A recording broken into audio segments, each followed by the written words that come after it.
resignation! We want resignation! Step down right now! Step down right now! We want resignation! পরীক্ষার হলে ঘাড় ঘোরাতে দেওয়া হয়নি, এটি কি কোনো আন্দোলনের বিষয় হতে পারে?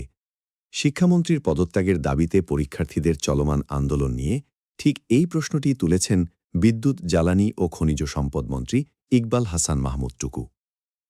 শুক্রবার দুপুরে সিরাজগঞ্জ সদর উপজেলা পরিষদের নবনির্মিত ভবনের উদ্বোধন এবং 2025-26 অর্থবছরের বার্ষিক উন্নয়ন কর্মসূচির আওতায় বিভিন্ন সামগ্রী বিতরণ অনুষ্ঠানে প্রধান অতিথির বক্তব্য রাখছিলেন তিনি। সেখানে চলমান ছাত্র আন্দোলন প্রসঙ্গে মন্ত্রী বলেন, আমরা আপনারা সবাই পরীক্ষা দিয়ে পাশ করে এসেছি। আজ পরীক্ষার হলে ঘাড় ঘোরাতে দেয় নাই, এইটা একটা আন্দোলনের বিষয় হল। বিষয়টি সরকার দেখছে উল্লেখ করে মন্ত্রী আরও বলেন, কারো না কারো সন্তানই এসব করছে। তিনি স্পষ্ট জানান, শিক্ষামন্ত্রী আসলে একটি ভালো পরীক্ষা ব্যবস্থা চালু করতে চান, যাতে কেউ নকল করে পাশ করতে না পারে এবং শিক্ষার্থীরা পড়াশোনার মধ্যে থাকে। আর এই ভালো উদ্যোগের জন্যই কি তিনি আজ খারাপ হয়ে গেলেন? এখন নাকি তার পদত্যাগ করতে হবে? শুধু শিক্ষা খাতে নয়, প্রশাসনের শৃঙ্খলা নিয়েও কথা বলেন ইকবাল হাসান মাহমুদ টুকু।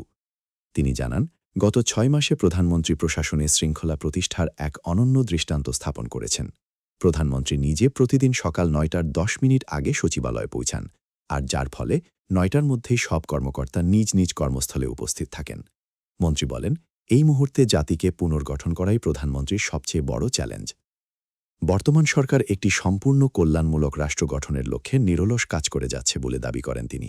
আর এ লক্ষ্য বাস্তবায়নেই জনগণের জন্য ফ্যামিলি কার্ড এবং কৃষকদের জন্য কৃষি কার্ড চালু করা হয়েছে বলেও অনুষ্ঠানে উল্লেখ করেন বিদ্যুৎ ও জ্বালানি মন্ত্রী ইকবাল হাসান মাহমুদ টুকু।